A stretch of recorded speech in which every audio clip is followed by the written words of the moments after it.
So it's February and the tropical garden is looking a little worn out. Here in Southern California, tropicals don't go dormant because we don't get enough freezes or frost to knock them back to the ground. But on the other hand, it doesn't stay warm enough in the winter to keep them growing strong like it would in a true tropical climate. It's kind of a middle ground of messiness where they're just barely holding their own. Today I'm going to be cleaning up the tropicals and getting them ready for a rush of new spring growth. Now, before we go through the cleanup, I want to stress that you need to know what your last frost date is before you start to prune your tropical plants. Take hibiscus, for example. A frost could come in, hit, blacken all the outer leaves, and it might look ugly. But those black leaves are now a jacket, if you will. They're protection for the rest of the plant underneath from any future frost. So wait until the danger of frost is lifted before pruning your tropicals. Now, our potential frost season here is from mid-December through mid-January, although most years, including this one, we never get any. But at this point, we should be in the clear to prune and clean up this ratty-looking jungle. So come through the garden with me as I clean up, and I'll show you several different species and the best way to handle them in the winter or early spring, depending on where you live. It's going to be a fairly long video because I have a lot of plants to take care of. So down in the notes, I'm going to put a list of each specific plant I work on and the times when I cover them. So if you have an interest in a specific plant, all you have to do is just jump right to that spot in the video. All right, let's go. We're going to start with one of my favorite tropicals, especially for beginners, Cannas and Gingers. Cannas and Gingers grow similarly. They both have underground rhizomes that spread and new sprouts come up from those spreading rhizomes. Typically throughout the summer, as each Canna and Ginger stalk grows, it produces a bloom at the top of that stalk. Once that bloom dies, you cut the stalk off at ground level, right down to the ground. That forces more sprouts along that underground rhizome. And as the summer ends and the rhizomes stop sending up as many new stalks because it slows way down, I tend to leave those stalks there and just cut off the faded blooms. That way I still have color and interest from the leaves and I'm not looking at holes in the border. So in the winter, I end up having a mix of those stalks that I never cut down completely, which start looking really bad and kind of burned on the edges or dry, and new winter sprouts that put up kind of a thin, weak, half-hearted attempt at a stalk that will probably never bloom. So at this time of year, I take all of them right down to the ground. The ones that bloomed and were never cut off, and the ones that haven't bloomed yet, but they're kind of just weak and they're probably never going to look right during this next growing year. So here are the Gingers. I'm going to do the same thing. You can see that these little stalks are very thin, less than the thickness of my thumb. They're just kind of putting in a half-hearted attempt at waking up. It's kind of like waking up your kids for school. They barely stumble out of bed, if you can get them awake, with their eyes half closed. We want sprouts that are kind of like your kids on weekends. Up at the crack of dawn, waking you up, ready to do something.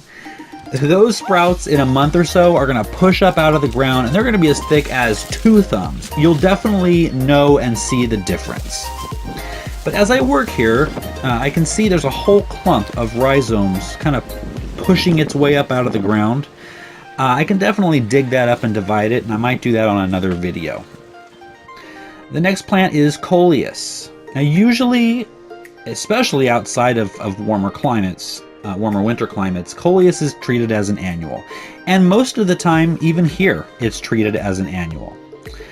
But sometimes you can get more than 1 year out of them. Last year was the 2nd year of these Coleus, and they came back just as good and as big and bright as the year before.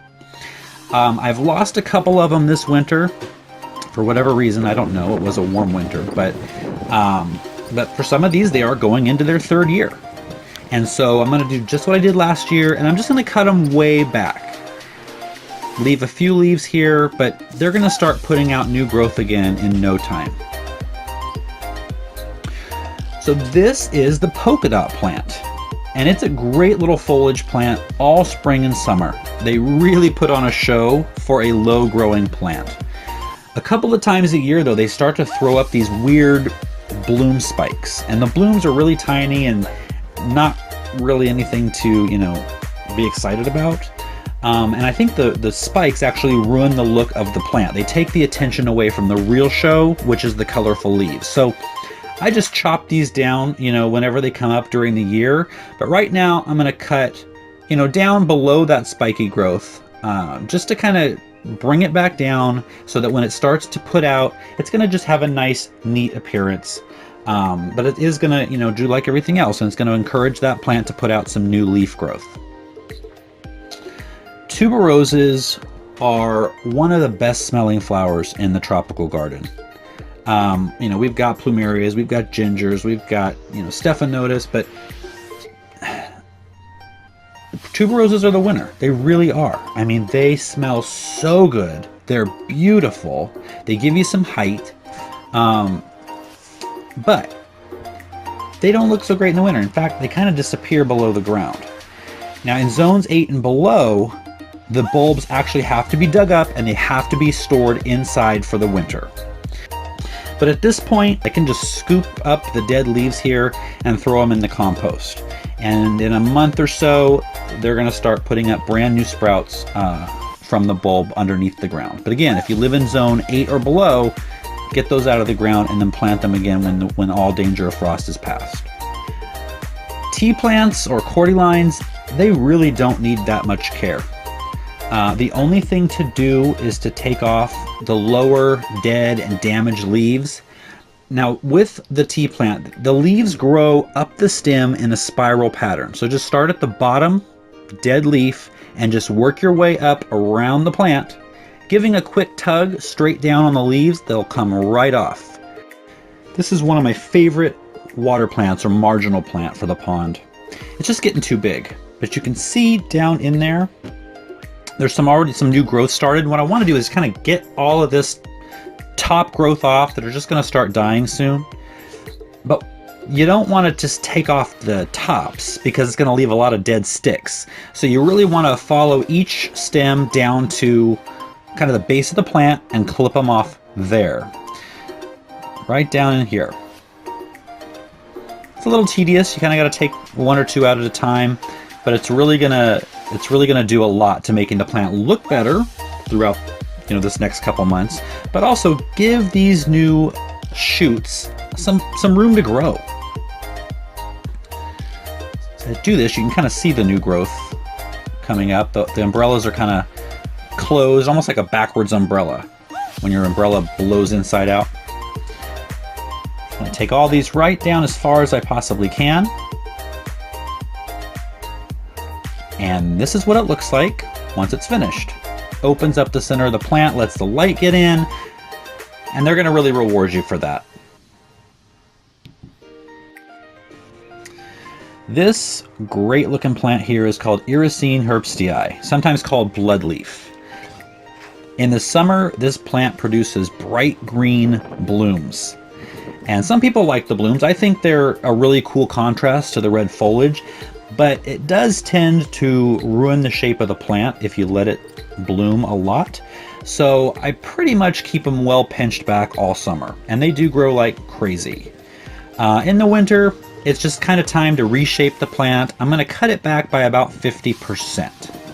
And that way, you know, same as all the other ones we've been talking about, when that spring growth starts, it doesn't become a monstrosity. You want to keep it tidy.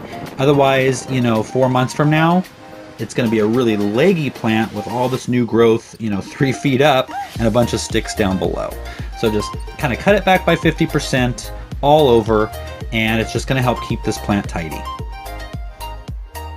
This philodendron, it's pretty easy to take care of here. It's been here for about 60 years. And I know that because my grandparents actually owned this house before I did. And they were here in the early 60s. They moved in. And it was here when they moved in. So it's pretty hard to kill it, I think, at least in our zone. What I'm going to do is just make it look a little neater. I'm going to limb it up, you know, take off some of the lower limbs. because I've got a bunch of clivia underneath that are going to be blooming within probably the next month, month and a half. I want to be able to see them. So just going to go in there, take the bottom layer off. I'm going to cut them right back to the trunk, and I'll show you what that looks like.